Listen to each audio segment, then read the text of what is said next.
You're 7 years old, walking home from school. A car slows beside you, a man smiles and asks for help. You trust him, you get in, and in that moment you disappear. Your name is taken, your family erased. You're told your parents gave you away. For 7 years, you live as someone else. Until one day, he kidnaps another child, 5 years old, crying for his mother. And you realize, if you stay silent, he will lose his life the same way you lost yours. So after 7 years of captivity, you make a choice, remain a victim, or become a hero. This is the true story of Stephen Stayner, the boy who was stolen at 7 and became a hero at 14. Before we dive deep into this incredible story, I need you to do something for me. If you care about true crime, if you want to hear stories that matter, hit that like button right now. You smash the subscribe button and turn on your notifications, because the case we're covering today is one you'll never forget. Trust me, you're going to want to stay until the very end. Now, let's begin. It's December 4th, 1972. Merced, California. Picture a small Central Valley town that could be anywhere in America. This is the kind of place where everybody knows everybody, where kids ride their bikes down quiet streets without helmets, where parents don't lock their doors at night, where the biggest excitement might be a high school football game on Friday night or a trip to the local drive-in theater on Saturday. Merced sits in the heart of the San Joaquin Valley, surrounded by endless almond groves, peach orchards, and cotton fields that stretch out under those big California skies. It's a working-class town. The farmers, mechanics, small business owners, people who work hard, go to church on Sunday, and know their neighbors by name. It's about 2 hours east of Yosemite National Park and a decent drive west to the beaches of Monterey, but most people in Merced don't leave very often. This is home. This is where they've built their lives. The Stayner family lives on Bett Street in a modest house that looks like every other house on the block. Delbert Stayner works as a maintenance mechanic. He's the kind of man who can fix anything with his hands, the kind of father who comes home with grease under his fingernails and a steady paycheck. His wife, Kay, takes care of their home and their 5 children. They're a close family, traditional for the times, the kind of parents who teach their kids to say yes, sir, and no, ma'am, to respect their elders, to trust adults who ask for help. It's 1972. The world is different then. Parents don't worry the way they do now. Kids walk to school alone. They play outside until the streetlights come on. They talk to strangers at the grocery store. That's just how life is. Stephen Gregory Stayner is their 3rd child, born April 18, 1965. He's 7 years old now, right in the middle of 5 kids. He has an older brother, Carrie, who's about 4 years older, and 3 younger sisters. Being the middle child, Stephen is a little quieter than the others, a little more thoughtful, the kind of kid who notices things that other people miss. He watches more than he talks. He loves animals. There's a family story about how he once tried to nurse a fallen owl back to health, keeping it in a cardboard box in the garage and feeding it with an eyedropper. That's the kind of kid Stephen is. Gentle, curious, kind. He loves the simple things about growing up in a rural town. He rides on his dad's tractor out in the orchards near Snelling, bouncing along on the seat next to Delbert as they drive between rows of trees. He helps with small chores around the house, taking out the trash, feeding the dog. Once he even scribbled his name on the inside wall of the garage where nobody could see it. Just a little mark that said, "I was here. This is me, Stephen Stayner." School is just a short walk from home. He attends Charles Wright Elementary, a typical neighborhood school with a playground full of kids and teachers who know everyone's name. His routine is predictable, the way a 7-year-old's routine should be.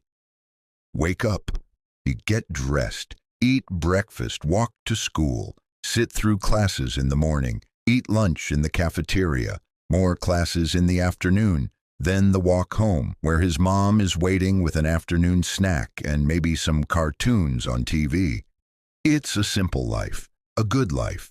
Stephen is full of energy the way all 7-year-olds are, but he's still small enough that the world feels big around him, still young enough to trust people without question.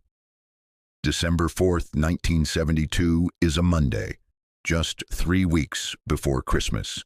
The air in Merced carries that crisp Central Valley chill, the kind that makes you pull your jacket a little tighter and see your breath when you talk. Stephen finishes his school day like any other. He says goodbye to his teacher, walks out the front doors of Charles Wright Elementary, and starts the familiar journey home along Highway 140. It's a road that cuts right through town, lined with modest houses, the occasional gas station, a few open fields. The sun is low in the sky now, casting long shadows across the pavement, the kind of late afternoon light that turns everything golden. As Stephen walks along the sidewalk, a white Buick pulls up beside him. Slow, not aggressive, just a car easing up to the curb where a little boy is walking alone. 2 men are inside. One of them, a man named Irvin Edward Murphy, steps out of the vehicle. He's 23 years old, wearing regular clothes, nothing threatening. He has a handful of religious pamphlets in his hand. He smiles at Stephen, the kind of smile adults give children when they want to seem friendly and harmless. He tells Stephen that he's with a church group, that he's going around the neighborhood handing out pamphlets and looking for donations. He says he's wondering if Stephen's mother might be willing to help. Would Stephen mind showing him the way home so he could talk to her about it? Stephen doesn't hesitate. Why would he? This is exactly what his parents have taught him. If an adult needs help, you help them. If someone asks for directions, you give them directions. You're polite. You're respectful. You trust grown-ups because grown-ups are supposed to keep you safe. So Stephen says yes. He climbs into the white Buick. Murphy drives him just a short distance to where the second man, Kenneth Parnell, is waiting. Stephen doesn't know it yet, but Kenneth Parnell is about to become the most important and most dangerous person in his life. The car turns away from Merced, heading toward the rolling hills beyond the town limits, heading away from everything Stephen knows, away from his home, his family, his life. Back on Bet Street, the minutes tick by, then the hours. Kay Stayner is in the kitchen starting dinner. She glances at the clock. Stephen should be home by now. He's never this late. She walks to the front door, looks up and down the street. Nothing. She asks Carrie if he's seen his little brother. Carrie hasn't. She checks with the neighbors. Have you seen Stephen? No, they haven't seen him. She calls a few of his friends' houses. Maybe he stopped to play after school. But nobody has seen him. Nobody knows where he is. By the time Delbert gets home from work, Kay is frantic. Something is wrong. This isn't like Stephen. He wouldn't just disappear. He wouldn't go somewhere without telling them. Delbert checks all the usual spots. The backyard, the garage, the street. He walks down to the school thinking maybe Stephen is still there. Maybe he got kept after class for some reason. But the school is empty. The playground is quiet. There's no sign of Stephen anywhere. As the sun sets and darkness falls over Merced, the Stayners make the call that will change their lives forever. They call the police. They report their 7-year-old son missing. Within an hour, police officers are at their door, taking down information, asking questions. What was Stephen wearing? A blue jacket, a red shirt, blue jeans, tennis shoes. What time did he leave school? Around 3 o'clock. What route does he take home?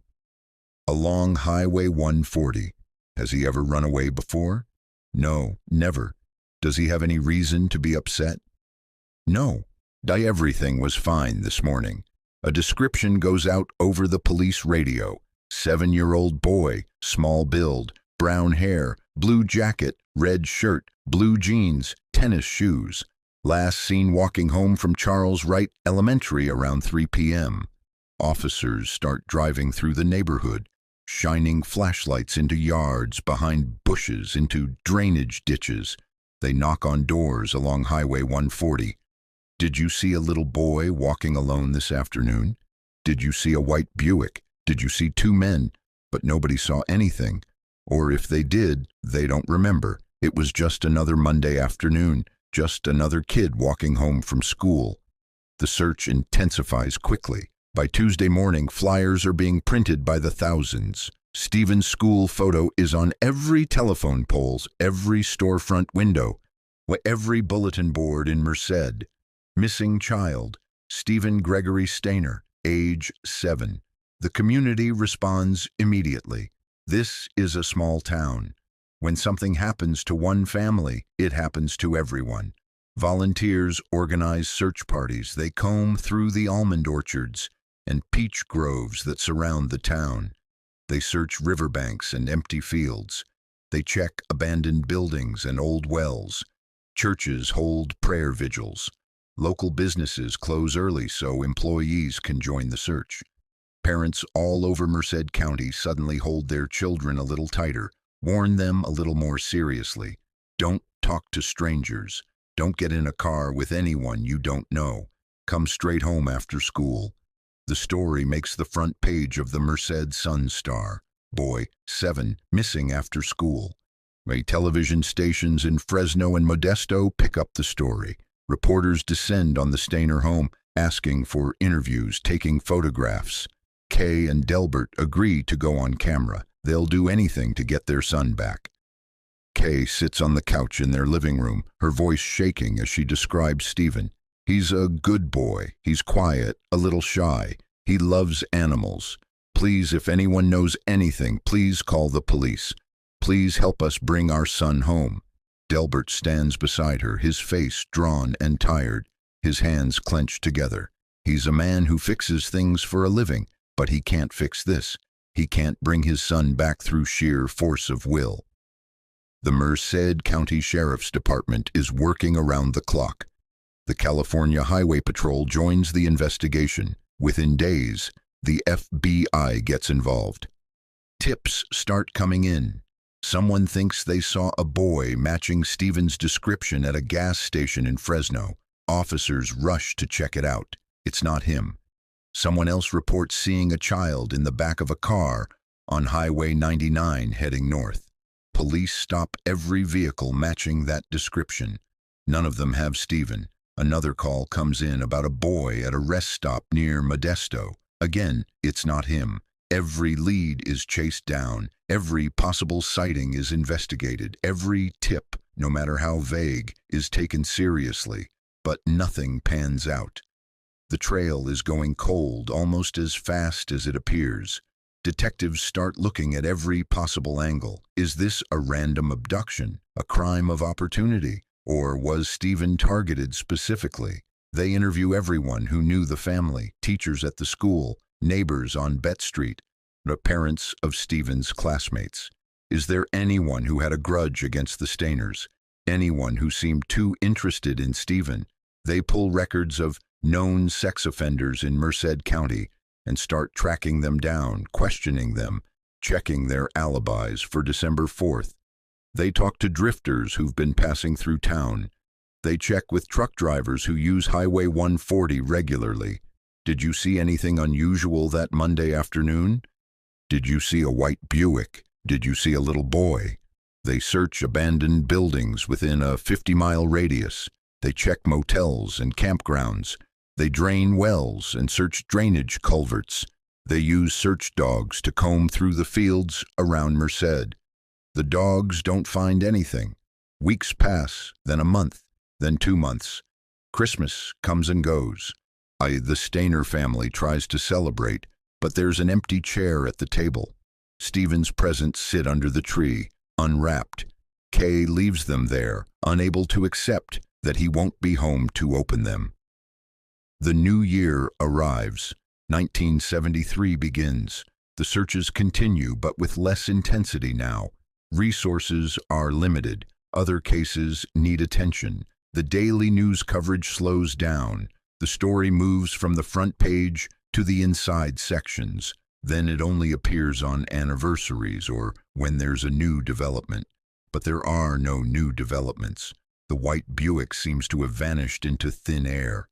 Stephen seems to have vanished with it. But Stephen hasn't vanished. He's 38 miles away in a remote cabin in Cathy's Valley, and he's being told that his entire life was a lie. The white Buick had carried Stephen farther than he'd ever traveled alone. The familiar streets of Merced gave way to open highway, then to narrower roads winding through the dry California foothills. 7-year-old Stephen sits quietly in the back seat, still holding the religious pamphlet Irvin Murphy gave him. He's not scared yet, not really. Adults ask for help sometimes. This is just what you do. You help them. That's what his parents taught him. Irvin Edward Murphy, the man who approached Stephen on the sidewalk, genuinely believes he's doing God's work. He has a documented history of mental health challenges and has recently gotten involved with a small religious group. In his mind, he's not kidnapping a child. He's rescuing a child. He actually believes that Stephen's parents have too many children to care for properly, and that they would be willing to give Stephen up to be raised in a good Christian home. It's a delusional belief, completely disconnected from reality, but it's what allows him to do what he's doing without feeling guilty about it. The second man in the car is Kenneth Eugene Parnell, and Kenneth Parnell is something else entirely. He's 41 years old. He spent years drifting through California and the Midwest, working odd jobs, staying just ahead of the law. He has a criminal record. Back in 1951, he was convicted in Bakersfield on charges related to offenses against a minor. He got probation. He walked away. And he's been careful ever since, always moving, always staying below the radar. To Stephen, Parnell seems calm, soft-spoken, almost fatherly. He's the one in charge, the one making decisions. Stephen doesn't know it yet, but Parnell has been planning this for a while. He wants a son, not in any normal, healthy way. He wants a child he can control completely, a child he can shape into whatever he wants. After almost an hour of driving, they arrive at a small cabin in Cathy's Valley. It's isolated out here, rolling hills covered in oak trees, a few scattered ranches in the distance. No close neighbors, no streetlights, no sounds except wind and birds. The cabin is basic, one main room with a wood stove, a tiny bedroom, no running water at first, just an outhouse in the back. A few pieces of mismatched furniture that look like they came from a thrift store. This is going to be Stephen's home now, though he doesn't know that yet. Inside the cabin, Parnell sits Stephen down. He speaks gently, so the way you might talk to a frightened animal. He tells Stephen something that will haunt the boy for years. He says that Stephen's parents don't want him anymore. He says that Delbert and Kay have signed papers giving Stephen up because they already have too many children and they can't afford to take care of all of them. He says the name Stephen Stayner doesn't exist anymore. From now on, Stephen will be called Dennis Gregory Parnell. The middle name Gregory is kept as a twisted nod to Stephen's real middle name. It's a small thread connecting the lie to the truth, just enough to make it feel almost believable to a confused 7-year-old. Parnell explains that he's Stephen's father now, that this is a new beginning, a better life.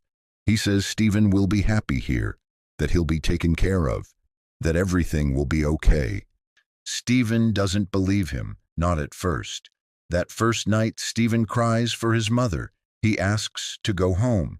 He says his parents wouldn't do that. They wouldn't give him away. Parnell responds with patience, at least on the surface.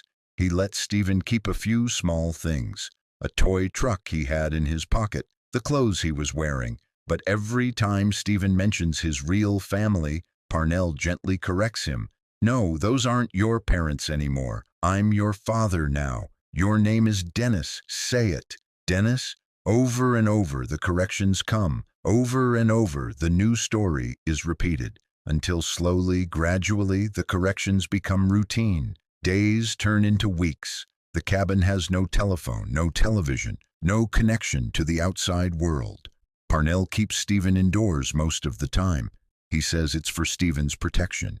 He says people are looking for him. He says the police are dangerous, that if they find Stephen, they'll take him away and put him in an orphanage where he'll never see anyone who loves him again. He says if Stephen ever tries to leave, if he ever tells anyone who he really is, terrible things will happen. Stephen is 7 years old. He's alone. He's scared. And slowly he starts to believe that maybe this is his life now. Parnell begins the process of building what he calls a family. He tells Stephen about adopting more children, about creating a household where everyone follows the rules and does what they're told. Stephen is expected to call him Dad. Murphy, who stays at the cabin for a few weeks before drifting away, is presented as Uncle Irvin. The isolation is complete. There's nowhere to run, even if Stephen wanted to. He doesn't know where he is. He doesn't know how to get home. He's 7 years old, and home might as well be on another planet.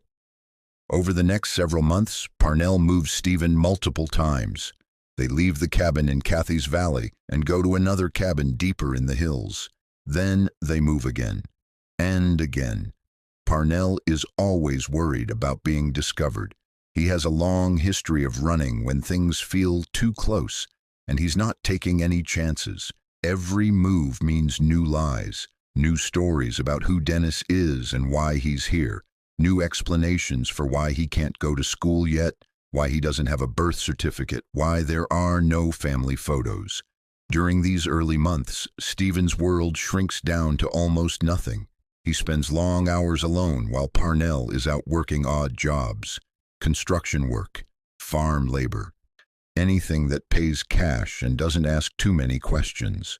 When Parnell comes back, he brings food and clothes and more stories about how this is all for the best, about how Stephen's real family has forgotten about him by now, about how Dennis Parnell is his identity now, and there's no going back.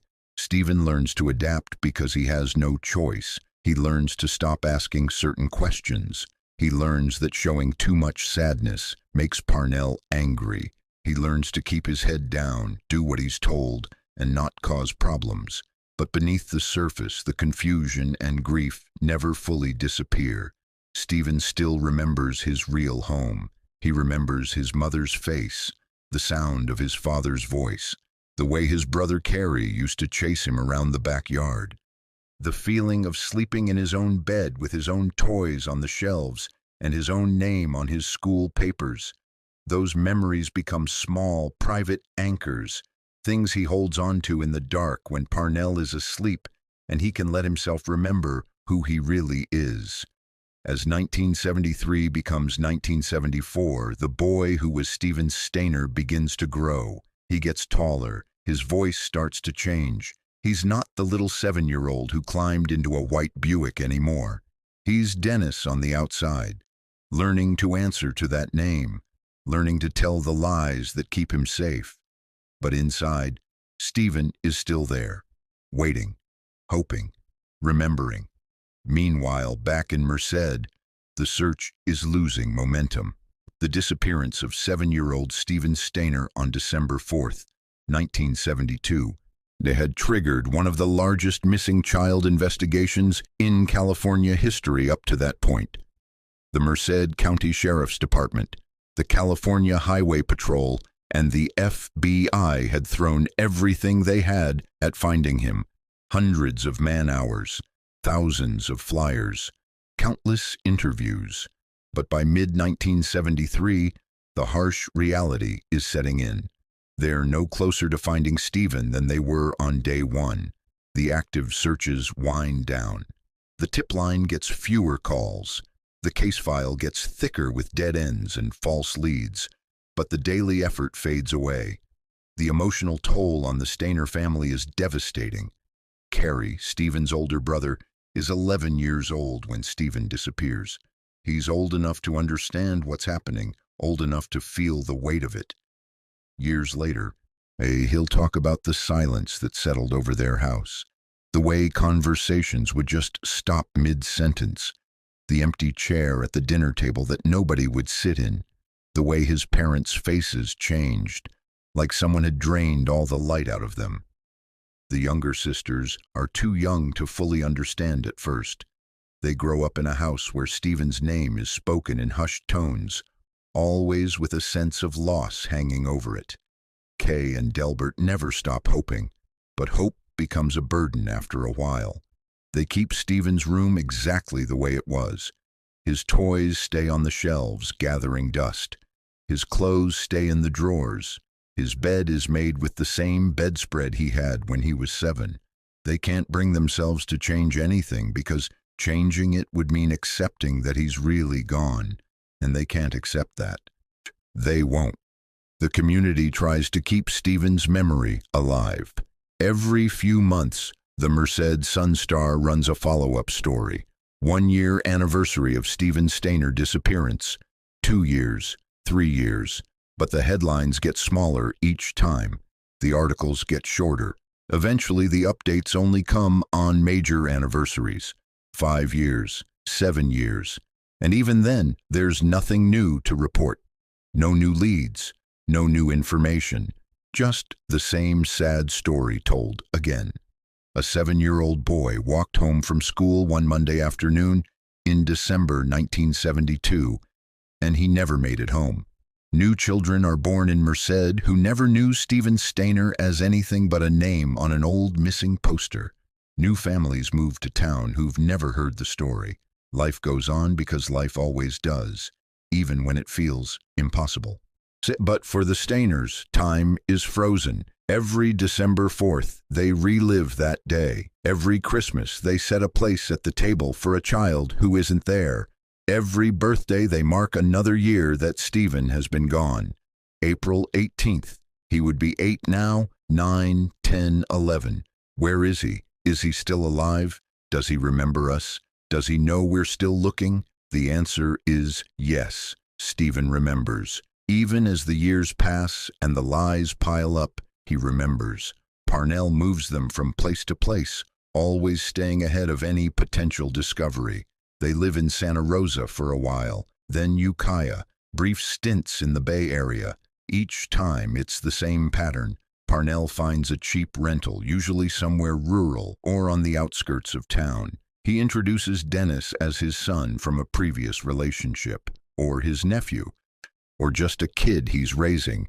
He avoids formal schools as long as possible, claiming he's homeschooling Dennis or waiting for paperwork that never comes.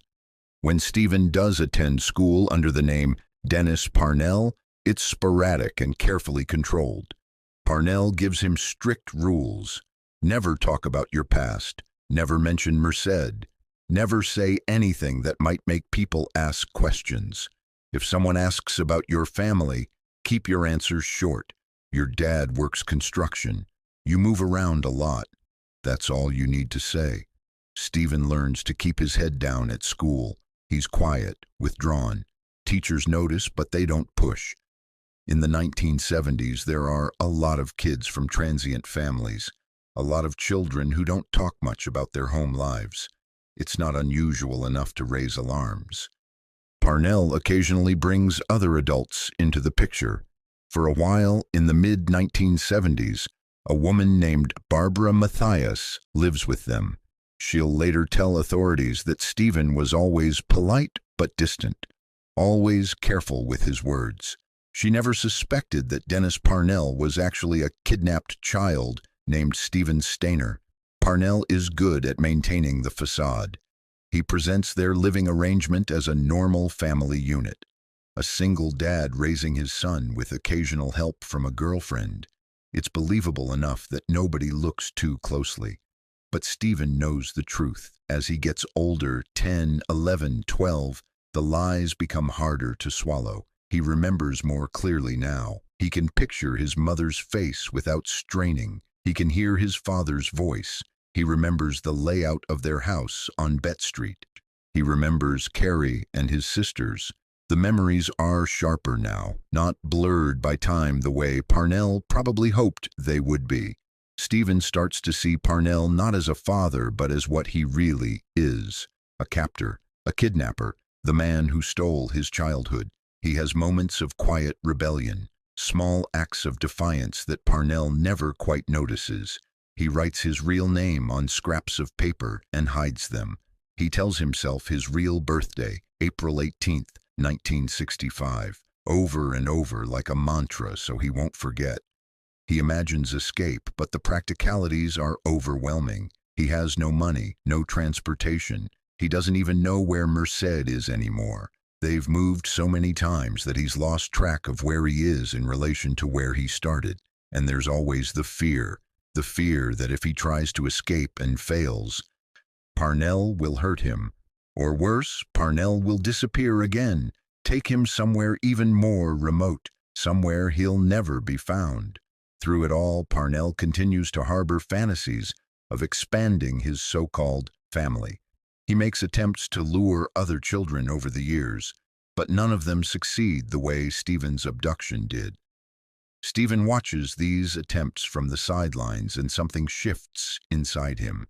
He sees the danger now. He understands what Parnell is, and he knows that if Parnell ever succeeds in taking another child, that child will go through everything Stephen has gone through: the lies, the isolation, the loss of identity, the years of living in fear. By late 1979, Stephen is 14 years old.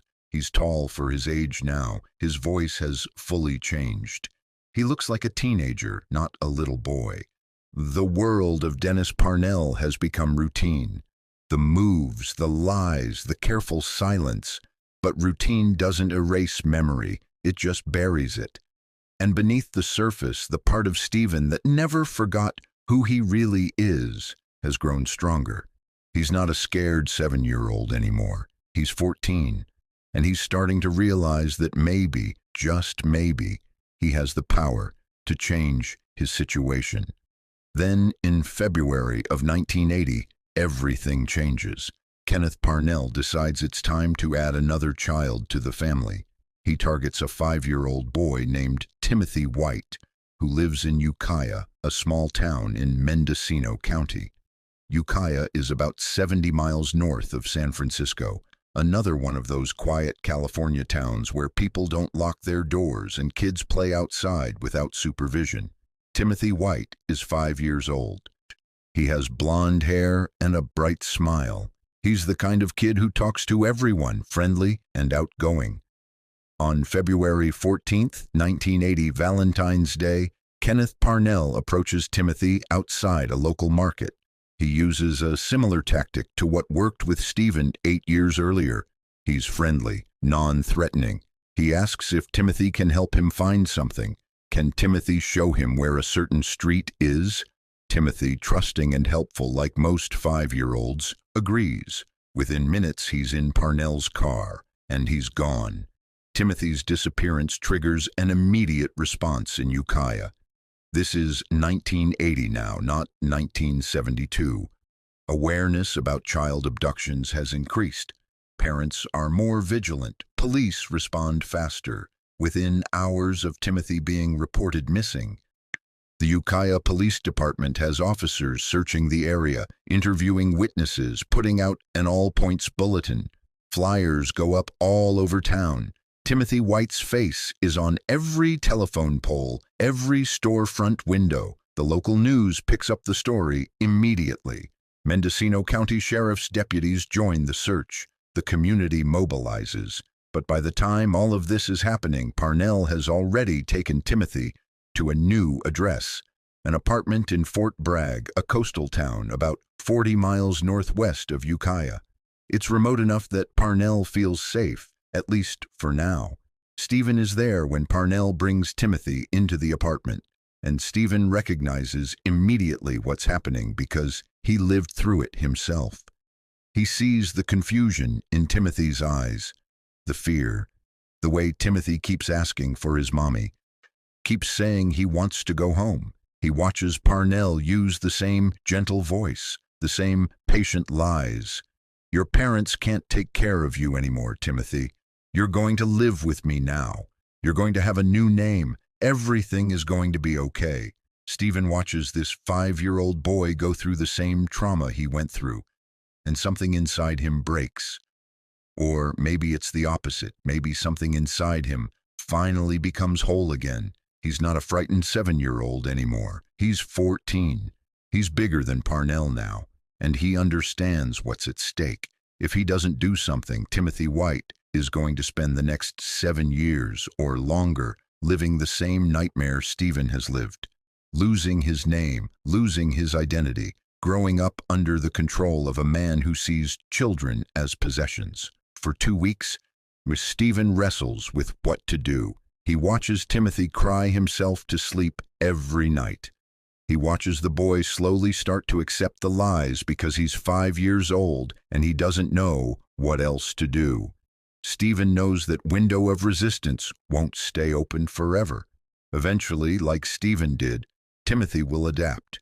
He'll start answering to his new name. He'll stop asking about his real family. He'll become whoever Parnell wants him to be because that's the only way to survive. Stephen can't let that happen. He won't let that happen. The thought of another child enduring what he's endured becomes unbearable. More unbearable than the fear of what might happen if he tries to escape. More unbearable than the uncertainty of whether he can actually pull it off. He has to try, for Timothy's sake and maybe for his own. So on the evening of March 1st, 1980, the opportunity finally comes. Parnell leaves the apartment. He says he has to run an errand, that he'll be back in a few hours. Stephen waits until he's absolutely certain Parnell is gone. Then he moves quickly. He gathers what little they can carry, a jacket for Timothy because it's cold outside, some money that Parnell left on the kitchen table, a blanket. He kneels down so he's at eye level with Timothy. He speaks softly, calmly, the way you talk to a frightened child. "We're going to leave," he says. "We're going to find help. I'm going to take you home to your real family. Do you understand?" Timothy, who has started to trust Stephen over the past 2 weeks, nods. "Okay," he says. "Okay." They slip out of the apartment into the cold March night. It's raining. Not a light drizzle, but a heavy, soaking California winter rain, the kind that drenches you within minutes. The streets of Fort Bragg are dark and mostly empty. Streetlights cast weak yellow pools of light on the wet pavement. Stephen leads Timothy along the sidewalk, staying close to buildings, avoiding the main roads. He doesn't have a plan beyond get away and find help. He doesn't know exactly where they are or how to get to Ukiah. He just knows they have to move. They have to put distance between themselves and that apartment before Parnell comes back. They walk for what feels like hours. Timothy's little legs get tired quickly. He starts to cry, not from fear but from exhaustion. His shoes are soaked through. He's cold and wet, and he doesn't understand why they're walking in the rain. Stephen picks him up when he can, carrying the 5-year-old on his hip, even though his own arms are burning with fatigue. When he can't carry Timothy anymore, he holds his hand and encourages him to keep walking. "We're almost there," he says, even though he has no idea if that's true. "We're going to be okay, I promise." The rain doesn't let up. It soaks through their jackets, through their clothes, all the way to their skin. Stephen's hair is plastered to his forehead. Water runs down his face, mixing with tears. He doesn't realize he's crying. His hands are numb from the cold.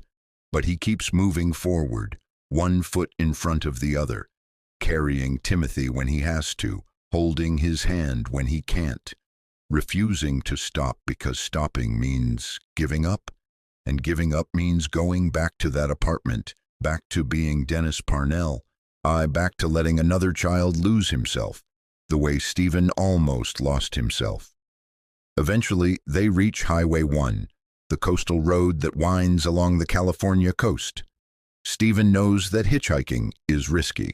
Getting into a stranger's car is what got him into this situation in the first place.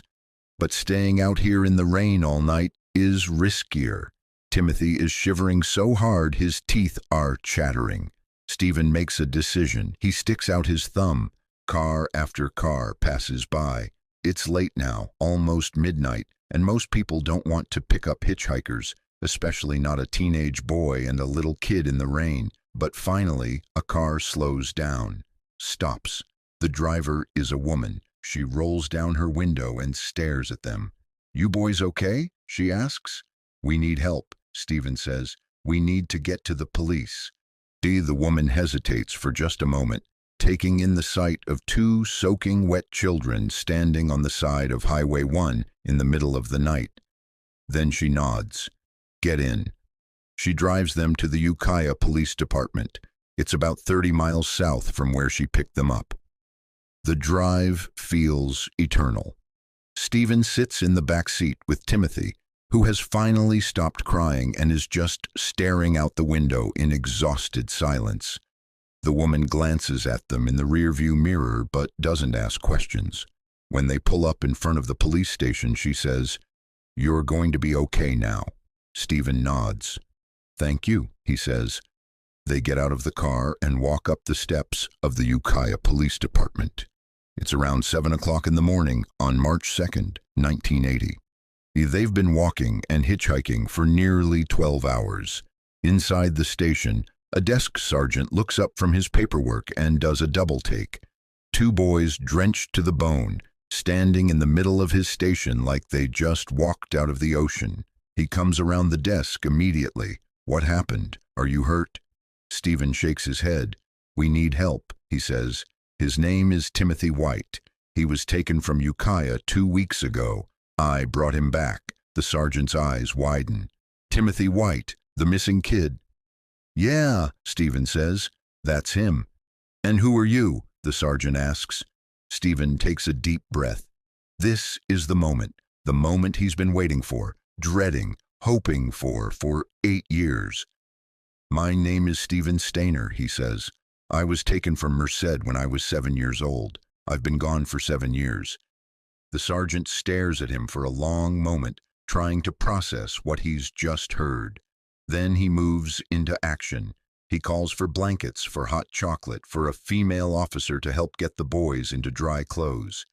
He makes a phone call to the Merced County Sheriff's Office.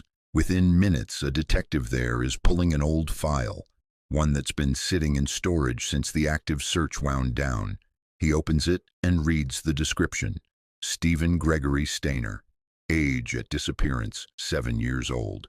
Date of disappearance, December 4th, 1972. Brown hair, small build. Missing from Merced, California. The detective does the math. If this kid really is Stephen Stayner, he'd be 14 now. He calls back to Ukiah, asks him for details. Things only the real Stephen Stayner would know. Back in Ukiah, officers are sitting with Stephen, asking gentle questions. "What's your mother's name?" "Kay Stayner." "Your father?" "Delbert Stayner." "Your address?" "Betta Street in Merced." "Do you have siblings?" "Yes. An older brother named Carrie and 3 younger sisters." "What school did you go to?" "Charles Wright Elementary." "What happened the day you disappeared?" Stephen tells them everything. The white Buick, the man named Irvin Murphy, the religious pamphlets, being driven to a cabin in Cathy's Valley, the man named Kenneth Parnell, being told his parents didn't want him anymore, being renamed Dennis, living in different towns, moving constantly, never being allowed to tell anyone who he really was. And then, 2 weeks ago, Parnell taking Timothy, and Stephen knowing he had to do something, had to get them both out. The officers are writing everything down. Then Stephen tells them where the apartment is in Fort Bragg. He gives them the address. He describes Parnell. Within an hour, officers from the Fort Bragg Police Department are knocking on that apartment door. Parnell opens it. He'd come back sometime during the night and found the boys gone. He's been sitting in the apartment ever since, probably trying to figure out what to do. When the police identify themselves and tell him he's under arrest for kidnapping, he doesn't resist. He doesn't run. He just stands there, silent as they put handcuffs on him and read him his rights. The news reaches Merced like a lightning strike. A sheriff's deputy makes the call to the Stayner house on Bet Street. Kay answers the phone. The voice on the other end says words she's been waiting 7 years, 3 months, and 27 days to hear. Mrs. Stayner, we think we've found your son. Kay's legs give out. She drops the phone. Delbert hears her crying and runs into the room. What happened? What's wrong? She can't speak. She just points at the phone. Delbert picks it up. This is Delbert Stayner, he says. The deputy repeats the information. We believe your son Stephen is alive. He's in Ukiah. He's safe. Delbert has to sit down. He asks the deputy to repeat it, to make sure he heard correctly. Stephen, alive, safe, in Ukiah. The deputy explains what happened. Stephen escaped. He brought another boy with him, a 5-year-old who was recently kidnapped. He walked through the rain for hours to get to safety. He gave us his full name, your names, your address. He knew details that only Stephen would know. We're confident it's him. Do you want to come identify him? Yes, Delbert says. Yes. We're coming right now. Within an hour, the Stayners are in a car driving to Ukiah. The drive is a blur. Kay is crying. Delbert's hands are shaking on the steering wheel. Carrie is in the back seat, 19 years old now, trying to process the fact that his little brother, who disappeared when Carrie was 11, is alive. The younger sisters are calling from college, from their own homes. Everyone trying to get information, everyone in shock. When they arrive at the police station in Ukiah, a detective meets them at the door. He prepares them gently. He's been through a lot, the detective says. He's been held captive for 7 years. He's going to be different from how you remember him. He's a teenager now, but he's safe, he's healthy, and he's been asking for you. They follow the detective down a hallway. He opens a door to a small room where Stephen is sitting at a table, wearing clothes the police gave him, his hair still damp from the rain. He looks up when the door opens. Kay sees his face and knows immediately. It's him. The eyes are the same, the shape of his face. It's Stephen. She crosses the room in 3 steps and pulls him into her arms. Stephen, she says. Oh my God, Stephen. Delbert is right behind her, wrapping his arms around both of them. Carrie stands in the doorway, tears streaming down his face, watching his little brother who isn't little anymore. Stephen holds on to his mother. He's crying now too. I'm sorry, he says. I'm sorry it took so long. Kay pulls back just enough to look at him. Don't you dare apologize, she says. Don't you dare, you're here, you're alive. That's all that matters. The reunion is captured by photographers. The images will be on the front page of newspapers across California the next day. A teenage boy with long hair and a serious expression, standing between his parents who look older than they did 7 years ago, older than they should. The resemblance is unmistakable. This is Stephen Stayner, the boy who disappeared on December 4th, 1972. The boy who was given up for dead by many. The boy who just walked out of captivity and brought another child with him. Timothy White is reunited with his own family in Ukiah.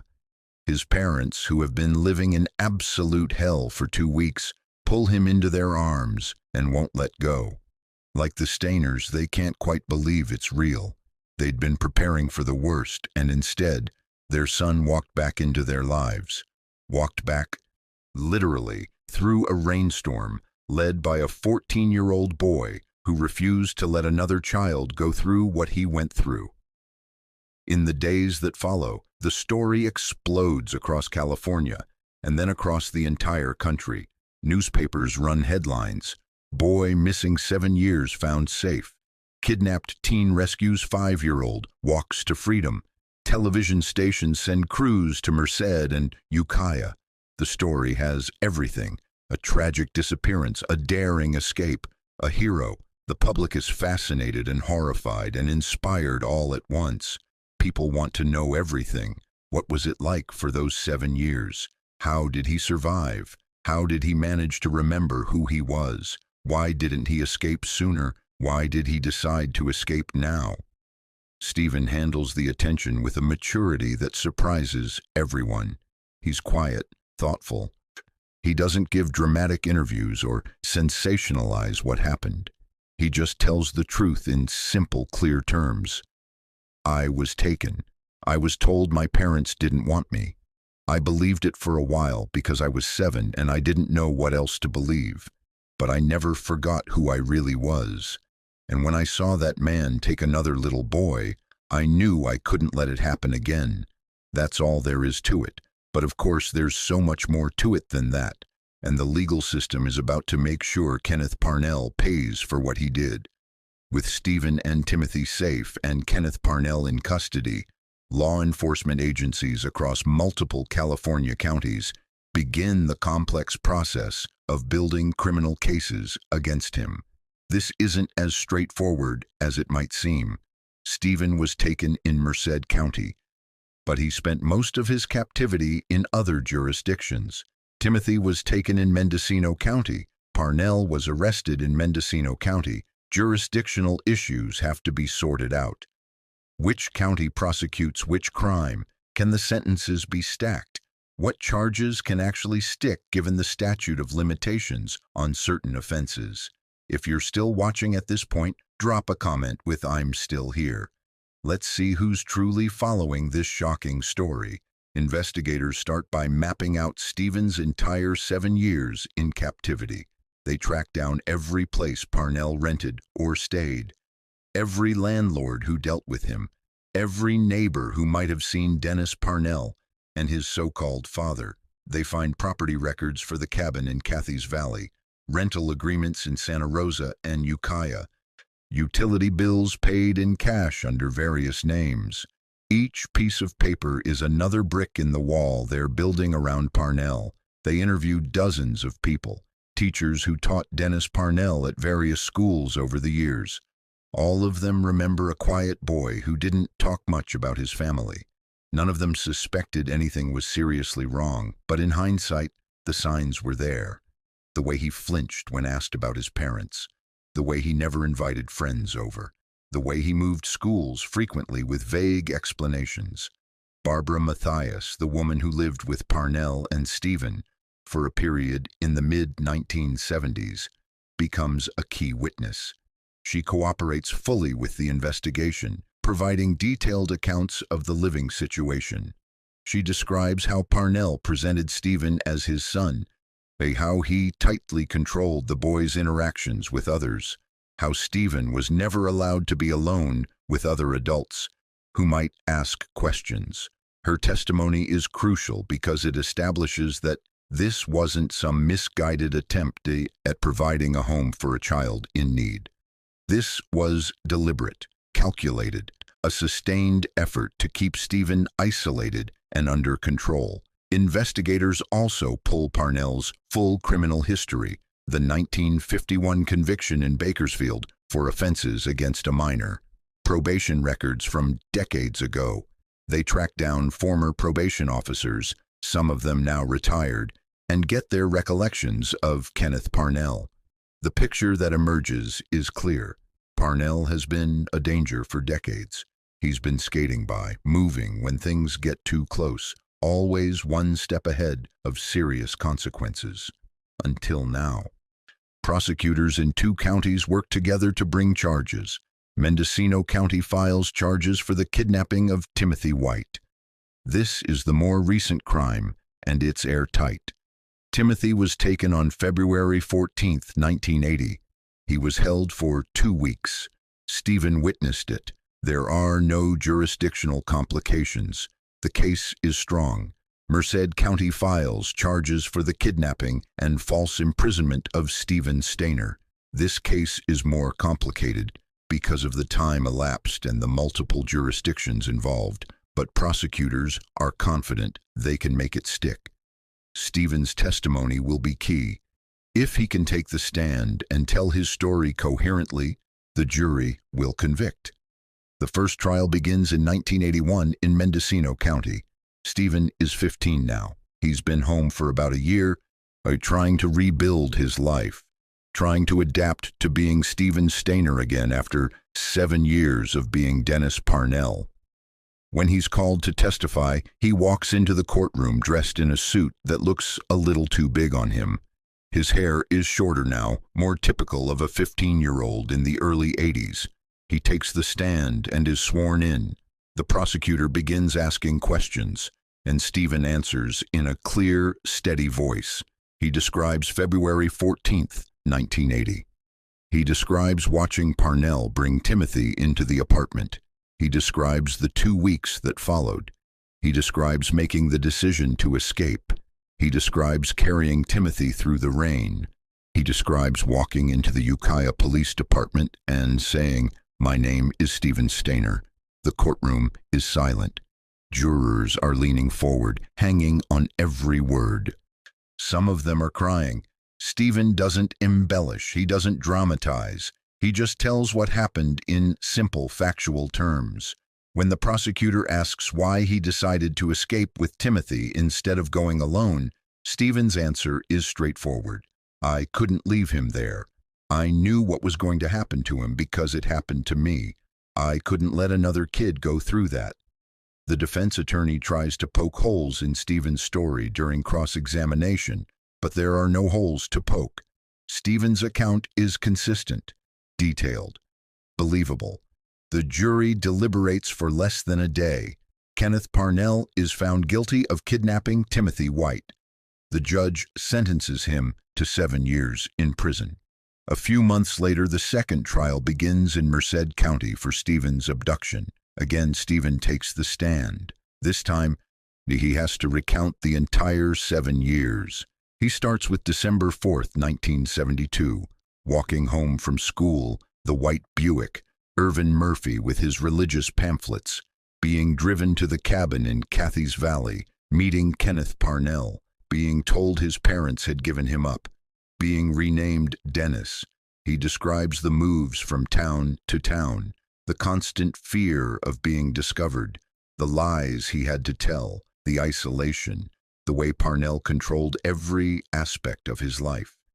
He describes the slow process of starting to see through the lies, the growing understanding that Parnell wasn't his father, that his real family was still out there, that everything he'd been told was false.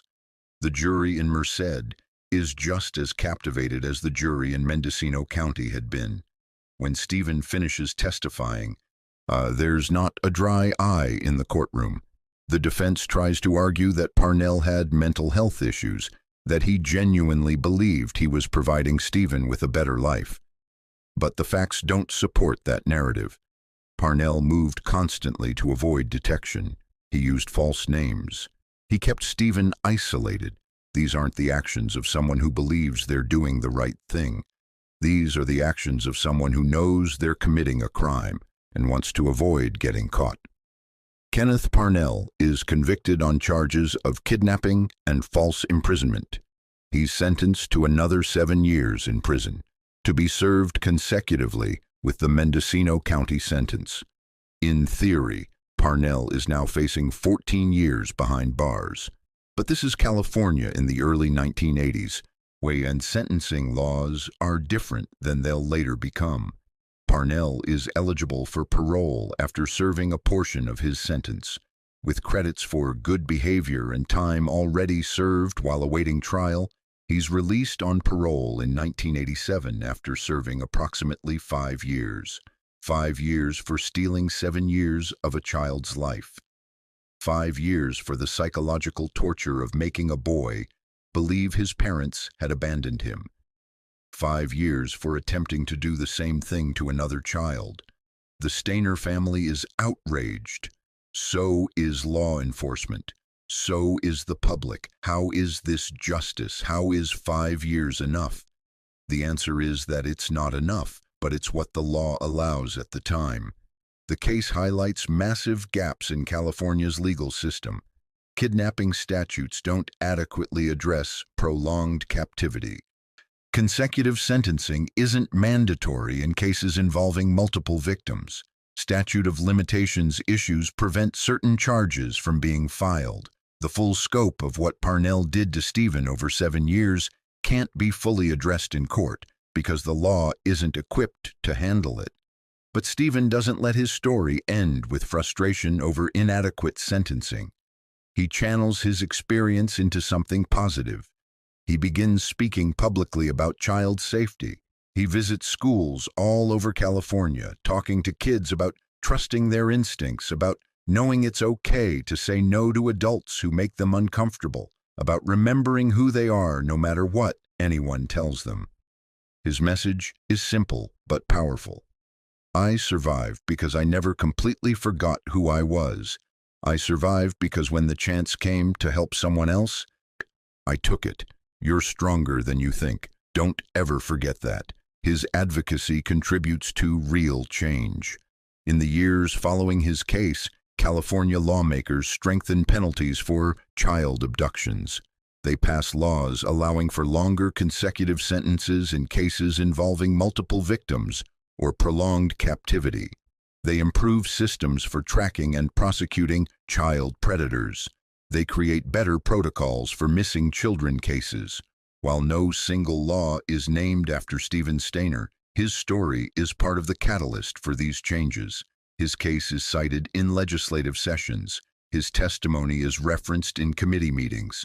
The boy who was stolen at 7 and fought his way back at 14 becomes a voice for children who can't speak for themselves. Stephen Stayner returns to Merced on March 2, 1980. But the transition from captivity to freedom is anything but smooth. At 14, Stephen has spent more than half his life as Dennis Parnell. He's lived in the shadows, moving from town to town, always looking over his shoulder, always maintaining a false identity. Now he's home, back on Bet Street, back with his family. But the boy who left at 7 is not the teenager who returned at 14. And the family that was frozen in time on December 4, 1972, has aged 7 years without him. Everyone is trying to bridge a gap that feels impossible to cross. Kay and Delbert Stayner do their best. They've kept Stephen's room exactly the way it was. The same posters on the walls, the same toys on the shelves, the same bedspread on the bed. But Stephen is 14 now, almost 15.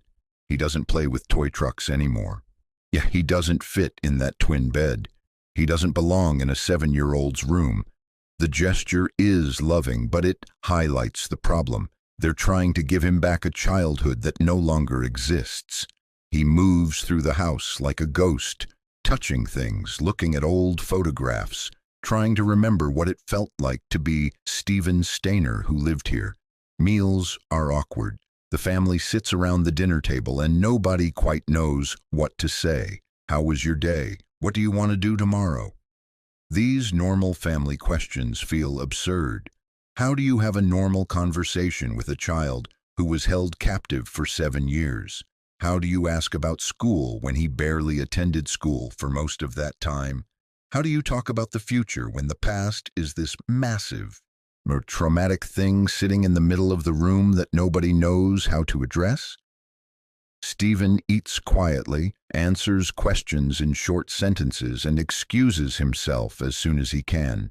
Kay and Delbert watch him go, wanting to help, not knowing how. Carrie, Stephen's older brother, is 19 now. He was 11 when Stephen disappeared. He's spent his teenage years as the oldest child in a family defined by loss. He's watched his parents grieve for 7 years. He's seen the way the empty chair at the table changed them. And now Stephen is back, but it's complicated. Carrie is happy, of course he is, but there's also resentment he doesn't quite know how to process. For 7 years, all anyone talked about was Stephen, Stephen's disappearance, the search for Stephen. Where is Stephen? Now Stephen is back, and guess what? All anyone talks about is Stephen, Stephen's rescue, Stephen's testimony, Stephen's adjustment. Carrie loves his brother, but he also feels invisible. He feels like his own childhood was stolen too, just in a different way. The younger sisters are teenagers now. They were toddlers and preschoolers when Stephen disappeared. They don't remember him as a brother. They know him as a story their parents told them, as a photograph on the mantle, as the reason their family was different from other families. Now he's a real person living in their house, and they don't know how to relate to him. They're polite. They try to include him, but there's a distance that feels impossible to cross. How do you build a sibling relationship with someone you don't remember? How do you catch up on years you weren't together? School is another challenge. Stephen enrolls at Merced High School, and the administration places him in 9th grade based on his age. But academically, he's behind. He missed years of formal education. His schooling as Dennis Parnell was sporadic at best. He can read and write, but higher-level math is a mystery. Science and history are subjects he barely touched. He's supposed to be learning algebra and writing essays, but he's struggling with concepts kids learned in 6th grade. Teachers try to be understanding, but the system isn't really set up to accommodate a student with this kind of gap in his education. Socially, school is even harder. Everyone knows who he is: the boy who was kidnapped, the boy who escaped, the hero who saved Timothy White. He can't walk down the hallway without people staring.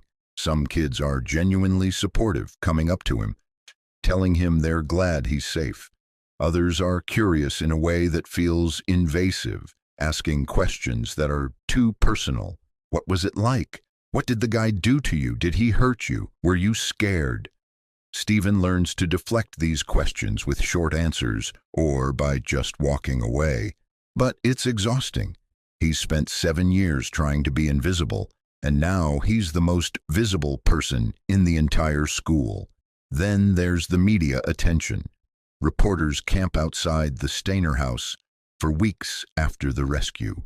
They call constantly, asking for interviews. Television crews want to do follow-up stories. Magazines want to write feature articles.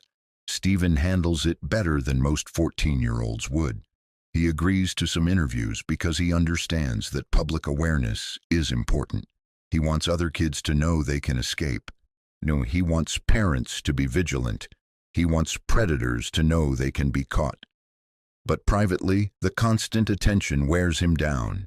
He can't go to the grocery store with his mom without people recognizing him, pointing, whispering. He can't hang out with friends without someone bringing up what happened. His entire identity is tied to this one traumatic experience, and he can't escape it even though he's free. As the months pass and Stephen settles into some version of normal life, he starts to realize that normal is never going to be what it was before. He's changed. The experience changed him. He's more guarded, less trusting. He has nightmares. He wakes up in the middle of the night thinking he's still in Parnell's apartment, and it takes him a few minutes to remember he's home. He's safe. He struggles with crowds. Loud noises make him jumpy. He's hypervigilant in public, always watching the people around him, always looking for exits. These are symptoms of trauma, though in 1980, people don't talk about trauma the way they do now. There's no diagnosis, no therapy tailored to his specific needs. He's just expected to move on, to be grateful he's alive, to adjust. By 1985, Stephen is 19 years old. He's graduated from high school, though it wasn't easy. He's trying to figure out what comes next. College doesn't appeal to him. He's struggled enough with high school. What he wants is stability, a normal life, a family of his own, something that belongs to him and wasn't stolen or controlled by someone else. He meets a woman named Jody through mutual friends. She knows his story. Everyone does, but she sees past it. She sees Stephen for who he is now, not just what happened to him. They start dating, they fall in love, they get married. It's a small wedding, family and close friends, nothing flashy. Stephen is happy in a way he hasn't been in years, maybe ever. In 1986, their son Ashley is born. 2 years later, their daughter Autumn arrives. Stephen is a father now, and he takes it seriously. He's determined to give his children everything he didn't have during those 7 years. Stability, safety, love. He works as a delivery driver, a job that lets him be independent. that doesn't require dealing with too many people. He comes home every night. He plays with his kids. He reads them stories. He's there for every milestone, every birthday, every school event. He's building the life he should have had. But the past doesn't stay in the past. Stephen still has nightmares. He still gets triggered by certain things. A white Buick driving past, a man who reminds him of Parnell, the smell of wood smoke from a fireplace, which brings him back to that cabin in Kathy's Valley. He starts drinking to cope, just a beer or two at night to take the edge off, then a few more. Then it's every night. It's not out of control, not yet, but it's a warning sign. He's self-medicating because he doesn't have better tools to deal with the trauma. Jody notices. She's worried. She suggests he talk to someone, maybe get some help. Stephen nods, says he will, but he doesn't. He doesn't want to relive it. He doesn't want to talk about it. He just wants to move forward. He continues speaking publicly when asked. Schools invite him to talk to students about safety. Community groups want to hear his story. Youth organizations ask him to share his message. Stephen always says yes. He believes in the importance of what he's doing. He knows his story can save lives. If even one kid remembers what he said and gets away from a dangerous situation, it's worth it. His message never changes. Trust your instincts. If something feels wrong, it probably is. Remember who you are. Remember your family. Never stop hoping. Never stop fighting. In 1989, his story reaches its widest audience yet.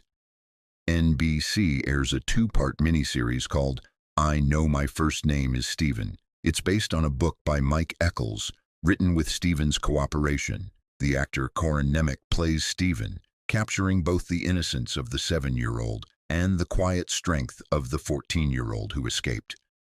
The miniseries is incredibly well done. It doesn't sensationalize, it doesn't dramatize unnecessarily. It tells Stephen's story with respect and honesty. It airs over 2 nights and draws massive ratings. Millions of people watch. Suddenly, Stephen's story is everywhere again. People who didn't know about it before are learning about it now. The public response is overwhelming. For Stephen, it's bittersweet. He's proud of the miniseries. He thinks it does justice to what happened. He appreciates that it's raising awareness about child abduction and the long-term effects of trauma. But it also means reliving everything again. Watching scenes of himself as a 7-year-old being told his parents didn't want him. Watching the years of captivity play out on screen, watching the escape through the rain. It's his life, but seeing it dramatized makes it feel even more surreal, and it brings the media attention roaring back. More interviews, more requests, more people recognizing him everywhere he goes. Then, on September 16, 1989, less than a year after the miniseries airs, Stephen's story comes to a tragic end. He's 24 years old. He's riding his motorcycle on Highway 140, the same road he walked along on December 4, 1972, when a white Buick pulled up beside him. It's late in the day. The sun is setting. Stephen is heading home from work. A car pulls out from a side street. The driver later says he didn't see the motorcycle. He thought the road was clear. Stephen doesn't have time to react. The car hits him. The impact throws him from the bike. He hits the pavement hard. He suffers catastrophic head injuries. Bystanders call 911 immediately. An ambulance arrives within minutes. Paramedics work on him at the scene, then rush him to the hospital. But the injuries are too severe. Stephen never regains consciousness. He dies the following day, September 17, 1989. The loss devastates the Stayner family. Kay and Delbert waited 8 years to get their son back. They got him back for 9 years. 9 years that weren't enough. Not nearly enough. Now they're saying goodbye forever.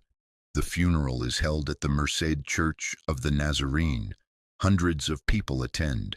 Family, friends, people from the community who remember the 7-year-old boy who disappeared. and the 14-year-old hero who came back. People who watched the miniseries and felt connected to Stephen's story. The church is packed. There are flowers everywhere. The service is a celebration of Stephen's life, his courage, his compassion. Speaker after speaker talks about his quiet strength, his determination to help others, the way he turned his pain into purpose. Jody is there with Ashley and Autumn. The kids are young, too young to fully understand what they're losing. Ashley is 3, Autumn is 1. They'll grow up with photographs and stories, but no real memories of their father. Carrie is there, grieving the brother he lost twice. Once when Stephen was taken at 7, and now again at 24. The younger sisters are there, crying for the brother they barely got to know. Kay and Delbert sit in the front row, looking older than their years, holding each other's hands. They've been through more than any parents should have to endure. The media covers the funeral. Newspapers run obituaries, television stations air segments. Stephen Stayner, kidnapped victim turned hero, dies at 24 in motorcycle accident. The public mourns. People who never met Stephen feel the loss personally. He represented something important. The idea that even in the worst circumstances, courage and compassion can prevail. The idea that one person can make a difference. His death feels unfair in a way that's hard to articulate. He survived 7 years of captivity. He saved another child. He rebuilt his life. He should have had decades ahead of him. Instead, he got 9 years. But Stephen's story doesn't end with his death. In the years that follow, his legacy grows. In 1990, a bronze statue is erected in Applegate Park in Merced. But it's a life-sized sculpture of a teenage boy holding the hand of a younger child. The boy is looking forward, his expression determined. The child is looking up at him, trusting. The inscription at the base reads, "To honor Stephen Stayner, a hero who saved a life." The statue becomes a place where people come to remember. Parents bring their children to see it, to tell them the story of the brave boy who refused to let another child suffer. The statue stands in a quiet corner of the park, surrounded by trees, a permanent reminder of courage and compassion. Timothy White, the 5-year-old boy Stephen carried through the rain, never forgets what Stephen did for him. As Timothy grows up, he carries the weight of that debt. He becomes a police officer, dedicating his career to protecting others the way Stephen protected him. He works in law enforcement for years, eventually specializing in child protection cases. In interviews, he always speaks about Stephen with reverence. "He saved my life," Timothy says. "I wouldn't be here if it wasn't for him. He was like a big brother to me. He was my hero." Timothy makes it his mission to honor Stephen's memory through his work. Every child he helps is, in a way, paying forward what Stephen did for him. Stephen's case also contributes to significant changes in California law. The fact that Kenneth Parnell served only 5 years for stealing 7 years of Stephen's life and attempting to do the same to Timothy White sparks public outrage. Lawmakers take notice. In the years following Stephen's death, California passes legislation strengthening penalties for child abduction. Laws are changed to allow for longer consecutive sentences in cases involving multiple victims or prolonged captivity. The statute of limitations is extended for certain crimes against children. Systems for tracking and prosecuting child predators are improved. While no single law is named the Stephen Stayner Act, his case is cited repeatedly in legislative debates. His story becomes a catalyst for change. The broader impact on missing children's advocacy is also significant. Stephen's case, along with other high-profile abduction cases in the 1980s, leads to the development of better systems for finding missing children. The National Center for Missing and Exploited Children is founded in 1984, just 4 years after Stephen's escape. The Amber Alert System, which wouldn't be formally established until the mid-1990s, has roots in the awareness raised by cases like Stephen's. His story helps shift public consciousness. Before Stephen Stayner, missing children were often treated as runaways or assumed dead after a short time.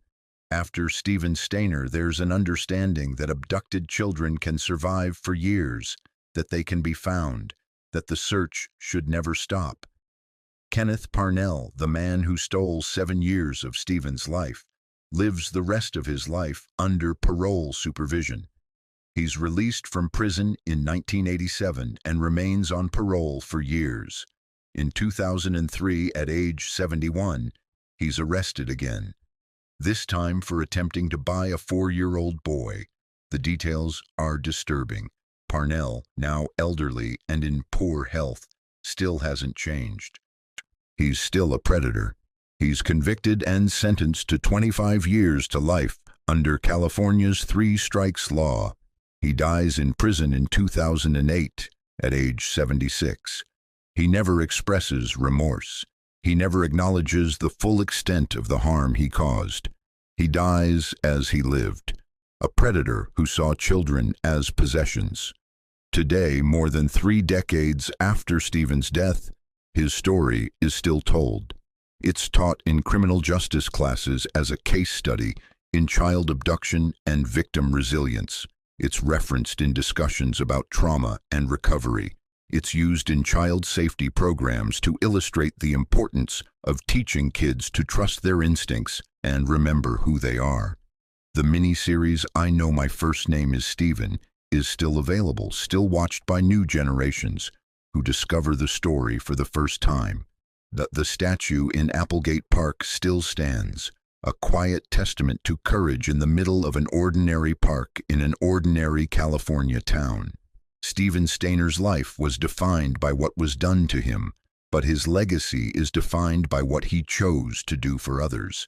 He could have escaped alone. He could have run as far and as fast as possible without looking back, but he didn't. He saw a 5-year-old boy going through what he went through, and he refused to let it continue. He carried that child through the rain until they reached safety.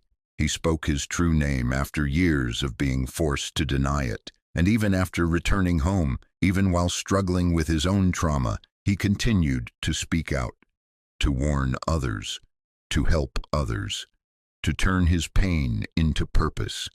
That's what we remember.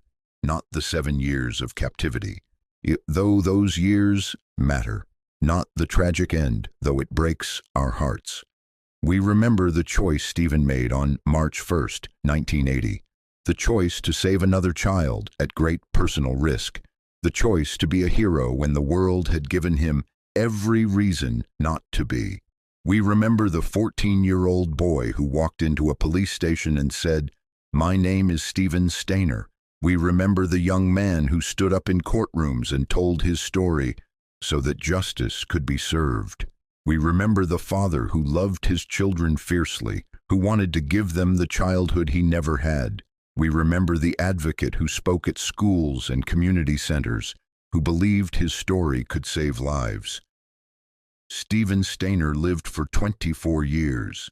7 of those years were stolen from him.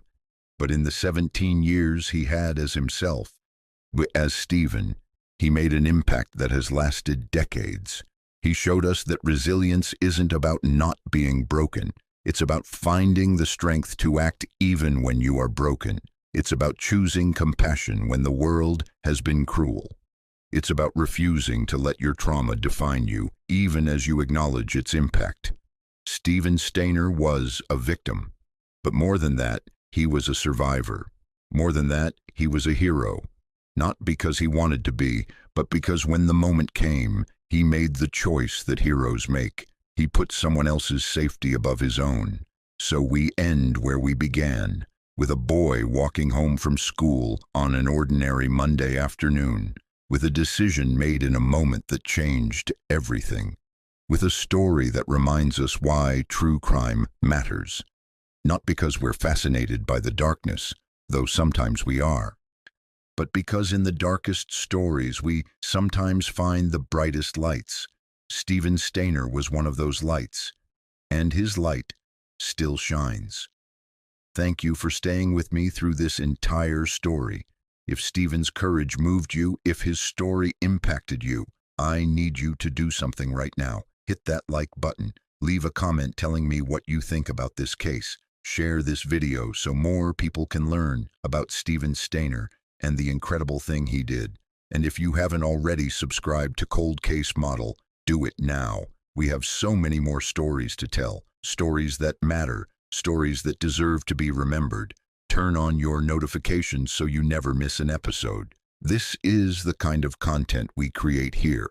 Real stories, real people, real heroes. Until next time, stay safe, stay vigilant, and remember that even in the darkest moments, hope survives. This has been Cold Case Model.